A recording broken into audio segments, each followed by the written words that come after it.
ಭಾರೀ ಮಳೆಗಾಳಿಗೆ ಧರೆಗುರುಳಿದ ಬಾಳೆ ಬೆಳೆ ಲಕ್ಷಾಂತರ ರೂಪಾಯಿ ನಷ್ಟ.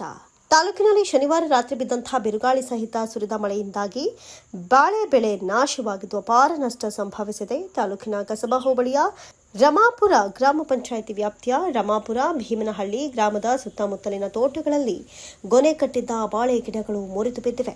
ಫಸಲು ಕಟಾವು ಸಮಯದಲ್ಲಿ ಮಳೆ ಸುನಾಮಿಯಂತೆ ಬಂದೆರಗಿದೆ.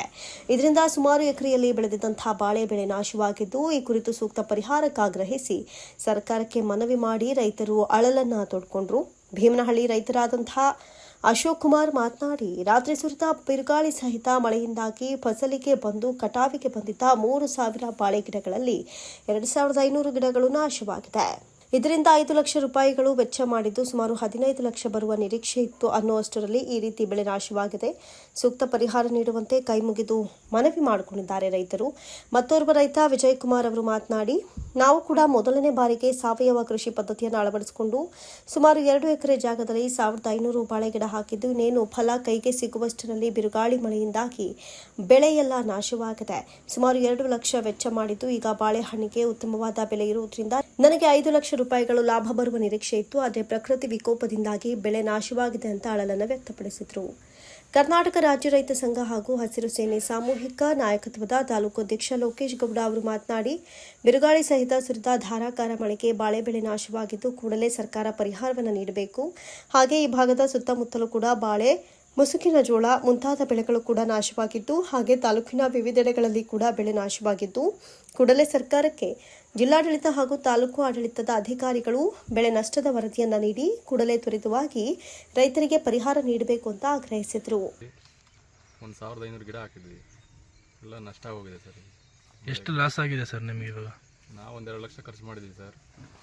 ಒಂದು 5 ಲಕ್ಷವರೆಗೂ ನಿರೀಕ್ಷೆ ಇಟ್ಕೊಂಡಿದ್ವಿ, ಎಲ್ಲ ನಷ್ಟ ಆಗಿದೆ ಸರ್. ಒಂದು 100 ಗಿಡ ಮಾತ್ರ ಉಳಿದಿದೆ ಅಷ್ಟೇ. ಅದರಲ್ಲಿ ಈ ಹಿಂದೆ ಏನಾದರೂ ಇದೇ ಥರ ಏನಾದರೂ ಆಗಿತ್ತಾ? ಪರಿಹಾರ ಏನಾದರೂ ಬಂದಿತ್ತಾ? ಇದಾಗಿರೋದು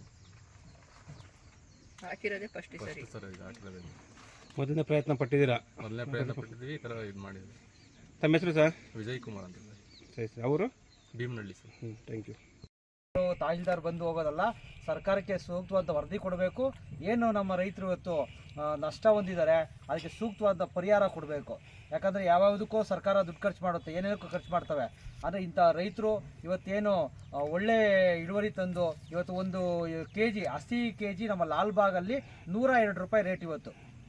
ಅಂಥದ್ದು ಸುಮಾರು ಒಂದು ವಾರದಿಂದ 10 ದಿವಸಕ್ಕೆ ಕಡಿಯುವಂಥ ಸ್ಟೇಜಲ್ಲಿರುವಂಥ ಬಾಳೆ ತೋಟ ಇವತ್ತು ನಾಶ, ಏನು ಗಾಳಿ ಮಳೆಗೆ ಬಿದ್ದಿದೆ, ನೆಲಸಮಾಗಿ ಮಲ್ಕೊಂಡಿದೆ. ತಕ್ಷಣ ಜಿಲ್ಲಾಡಳಿತ ಮತ್ತು ತಾಲೂಕು ಆಡಳಿತ ಸರ್ಕಾರಕ್ಕೆ ವರದಿ ಕೊಟ್ಟು ಸೂಕ್ತವಾದ ಪರಿಹಾರವನ್ನು ಈ ಎಲ್ಲ ರೈತರಿಗೂ, ಈ ಭೀಮನಹಳ್ಳಿ ಗ್ರಾಮದ ರೈತರಿಗೆ ಎಲ್ರಿಗೂ ಕೊಡಬೇಕು. ಅದೇ ರೀತಿ ಸುಮಾರು ಮೆಕ್ಕೆಜೋಳ ಸಹ ನಾವು ದಾರಿಯುದ್ದಕ್ಕೆ ನೋಡ್ಕೊಂಡು ಬಂದ್ವಿ. ಮೆಕ್ಕೆಜೋಳ ಸಹ ಸುಮಾರು ಇಷ್ಟ ಮಳೆ ಇರಲಿಲ್ಲ. ಈಗ ಏಕಾಏಕಿ ಮಳೆ ಬಂದಿರೋದಕ್ಕೆ ಎಲ್ಲ ಅದೂ ನಡ ಮುರಿದು ಎಲ್ಲ ಕೆಳಗೆ ಮಲ್ಕೊಬಿಟ್ಟಿದ್ದಾವೆ.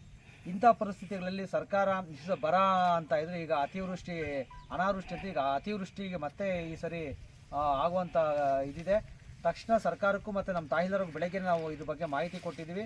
ನಿಮ್ಮ VARS ಬಂದು ಸೂಕ್ತವಾದ ರಿಪೋರ್ಟ್ ತಗೋಬೇಕು. ಮತ್ತು ಅಸಿಸ್ಟೆಂಟ್ ಡೈರೆಕ್ಟ್ರು, ಹಾರ್ಟಿಕಲ್ಚರ್ ಅಸಿಸ್ಟೆಂಟ್ ಡೈರೆಕ್ಟ್ರು ಸಹ ಇವತ್ತು ಮಾಹಿತಿ ಕೊಟ್ಟಿದ್ದೀವಿ. ಅವರು ಬಂದು ಎಷ್ಟು ನಷ್ಟ ಆಗಿದೆ ಅನ್ನೋದನ್ನ ತನಿಖೆ ಮಾಡಿ ಆ ಒಂದು ವರದಿನ ಜಿಲ್ಲಾಧಿಕಾರಿಗಳ ಮುಖಾಂತರ ಸರ್ಕಾರಕ್ಕೆ ಕೊಟ್ಟು ಮತ್ತು ಇನ್ನು ವರದಿಯನ್ನು ತಗೋಬೇಕು ಅಂತ ಈ ಮೂಲಕ ನಮ್ಮ ಮಾಧ್ಯಮ ಮಿತ್ರರಿಗೆ ಹೇಳ್ತಾ ಇದ್ದೀನಿ. ಇದೊಂದು ವೇಳೆ ಸರ್ಕಾರ ಸೂಕ್ತವಾದ ಕ್ರಮ ತಗೊಳ್ಳಿದ್ರೆ ನಾವು ಹೋರಾಟವನ್ನು ನಾವು ತಕ್ಷಣ ಮಾಡಬೇಕು ಮತ್ತು ತಕ್ಷಣ ಪರಿಹಾರ ಕೊಡಬೇಕು. ಯಾವತ್ತೋ ಬರುತ್ತೆ ಅನ್ನೋಂಗಿಲ್ಲ, ಸೂಕ್ತವಾದ ಪರಿಹಾರನ ತಕ್ಷಣ ಬಿಡುಗಡೆ ಮಾಡಬೇಕು ಅಂತ ಈ ಮುಖಾಂತರ ಕೇಳ್ಕೊತಾ ಇದ್ದೀವಿ ಸರ್. ಇದು ಗೌರಿಬಿದನೂರು ತಾಲೂಕು ಭೀಮನಹಳ್ಳಿ ಗ್ರಾಮ ಬಿಟ್ಟರೆ ಬೇರೆ ಎಲ್ಲಾದರೂ ಇದೇ ಥರ ಆಗಿದೆ ಸರ್? ಸರ್, ಈಗ ಇದು ಮತ್ತೆ ಇದು ಬಿಟ್ಟರೆ ಮಂಚನಹಳ್ಳಿ ಹೋಬಳಿ, ಜರಬಂಡಹಳ್ಳಿ, ಹಳೆಹಳ್ಳಿ ಆ ಕಡೆ ಸ್ವಲ್ಪ ಆಗಿದೆ ಅಂತ ಒಂದು ವರದಿ ಆಗಿದೆ. ಇಲ್ಲಿ ಮಾತ್ರ ತುಂಬ ನಷ್ಟ. ಅದು ಅಕ್ಕಪಕ್ಕ ಸ್ವಲ್ಪ ಗಾಳಿ ಬೀಸಿದ್ರೆ, ಈ ಗ್ರಾಮದಲ್ಲಿ ಅದು ಏಕಾಏಕಿ ಗಾಳಿ ಬಂದಿರೋ ಕಾರಣ ಇವತ್ತು ಇಷ್ಟು ಸಾವಿರಾರು ಗಿಡ ನೆಲ ಕಚ್ಚಿದೆ. ಹಂಗಾಗಿ ಮುಂದೆ ಇದು ಪ್ರಕೃತಿ ವಿಕೋಪಕ್ಕೆ ನಾವೇನು ಮಾಡೋಕ್ಕಾಗಲ್ಲ. ಸರ್ಕಾರದಲ್ಲಿ ಇದೇ ರೀತಿ ಇದಕ್ಕೆ ಪ್ರಕೃತಿ ವಿಕೋಪಕ್ಕೆ ಅಂತಲೇ ಪರಿಹಾರದ್ದು NDRF ಫಂಡ್ ಅಂತ ಇರುತ್ತೆ. ಆ ಫಂಡನ್ನು ತೆಗೆದು ರೈತರಿಗೆ ಸೂಕ್ತವಾದ ಪರಿಹಾರ ಕೊಡಬೇಕು ಅಂತ ನಾವು ಎಲ್ಲಂದರೆ ಅವ್ರಿಗೆ ಇವಾಗ ಈ ಥರ ಹೀಗಾದರೆ ಮತ್ತೆ ಅವರು ಬೆಳೆ ಬೆಳೆಯೋಕ್ಕೆ ಹೋಗಲ್ಲ, ಬೇಡ ಬಿಡಪ್ಪ ಅಂದ್ಬಿಡ್ತಾರೆ. ಹಂಗಾಗಿ ಸರ್ಕಾರ ಅವ್ರಿಗೆ ಒಳ್ಳೆ ಸ್ಪಂದನೆ ಕೊಟ್ಟು ಈ ಮತ್ತೆ ಪರಿಹಾರವನ್ನು ಕೊಡಬೇಕು ಅಂತ ನಾವು ಈ ಮೂಲಕ ಕೇಳ್ಕೊತಾ ಇದ್ದೀವಿ. ಸರಿ.